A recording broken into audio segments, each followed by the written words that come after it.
Today's video we're going to be looking at Cosmic Feline in the color Rose Quartz.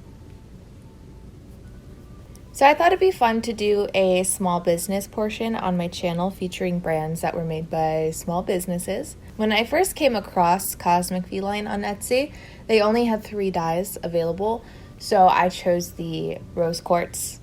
It was also a pastel purple and like a pastel blue. Since then, they've actually widened their range of colors too, and I assume that they will continue to expand. I'm pretty sure I just found them like when they were literally just beginning.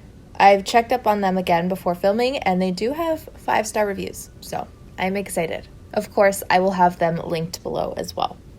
I know my camera isn't the most amazing, but before I jumped too far into this, I wanted to just show you guys what it looked like on the inside. The one that I bought has a scent. I don't know if that'll change in the future. But honestly, I don't know for sure. I think the scent is actually just from the ingredients. It's a little bit like fruity smelling and a little floral maybe. I'm not the best at identifying. I think it smells nice though. So to start, my swatches are labeled 1 through 12, but that is not synonymous with hair levels. I'll be doing close-ups and pictures at the end of the video, so the numbers are just to help us keep track of each swatch. 1 is green, red and green are across from each other on the color wheel, so I wanted to see if the pink, rosy quartz color would do anything with the green, neutralize it at all. 2 is gray, 3 is a natural red, 4 is black, and then from 4 to 11 we have a range that goes to platinum blonde, and then number 12 is like a toned version of number 11. Also, these swatches are not virgin hair. They've probably been dyed and bleached at some point in their existence. So to start, I'll be taking the dye directly from the container and I'll be putting it at the top of each swatch. Some people do like to dilute their dyes, so I'll do a diluted version at the bottom of each swatch.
For the diluted section, we're going to do equal parts. So it's going to be 1 part of dye to 1 part diluter.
All right, I'm gonna let these sit for about 3 hours. I will rinse them out, and when they're dry, I will meet you back here.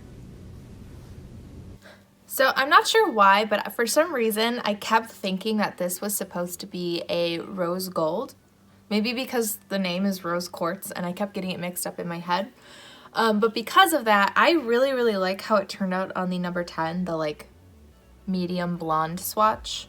But of course, with any dye, how it turns out on the platinum blonde swatch is always going to be the intentional swatch, which it does obviously look very pretty on there too. On the toned swatch, it looks a little bit more cool toned, and then on the gray swatch, it looks even more cool toned. But it does look like it struggled to dye a little bit on the gray swatch. I mean, it did give it like a pinky hue, but it's not quite how the blonde swatches look. And then the green swatch, it does look a little bit neutralized on the top, but still very green. So I would say a different pink might be better if you're trying to neutralize your hair. There is a slight pink hue on number 7 and 8, but I wouldn't say it's enough to where I'd recommend dyeing your hair with it. It did turn out on number 9 as well, but again, unless your hair is very porous, I think 10, 11, or 12 is probably your better option. Now, instantly seeing it under this light, it reminds me of Frose from Arctic Fox. So that is what I want to do my first comparison for. This is comparable to number 12, number 11, and number 10.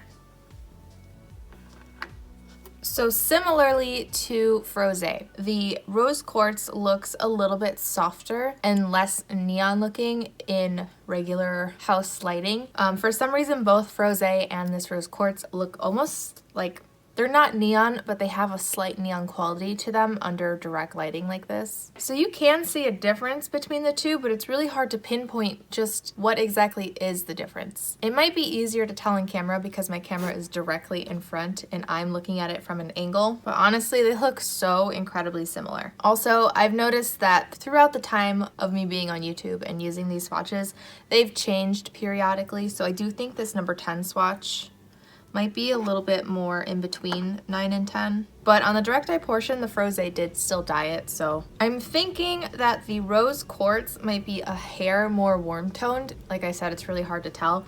But on the toned swatch, the Frose does look a little bit more cool toned, so that's what's making me think rose quartz might be slightly more warm. But honestly, they look so incredibly similar. I don't really think there's a point to like nitpick. It's really just preference in brand. If you want to support a small business and you like Frose, this might be a good option for you. So because I thought this was supposed to be more of a rose gold, I want to do a comparison to Eros rose gold. They're not going to be super similar, but I figured it could help somebody out there. So this is comparable to number 12.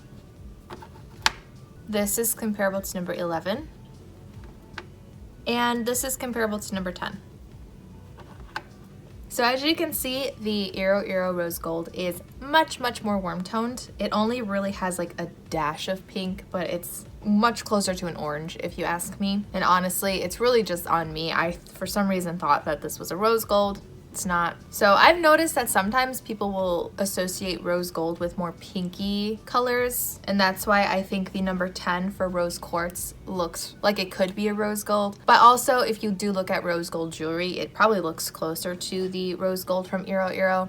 So it's really just a preference. On the number 10 swatch for the Eros, there is a slight pinky hue. So if you have blonde hair and you want it to be almost not quite strawberry blonde, but just like a little bit more pink, it might be a good option, but you could use a pastel pink, kind of like the rose quartz. So from here, I'd like to get into the before and after clips. I do use natural lighting, so if anything looks slightly off, that is probably why.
I hope this video helped. If you have a request, I do have a link below to a Google form you can fill out. Just remember, I only do dyes that do not test on animals. I'll also have a link to this in the description box below. Thank you to my patrons, and thank you for watching, and I hope to see you in my next video.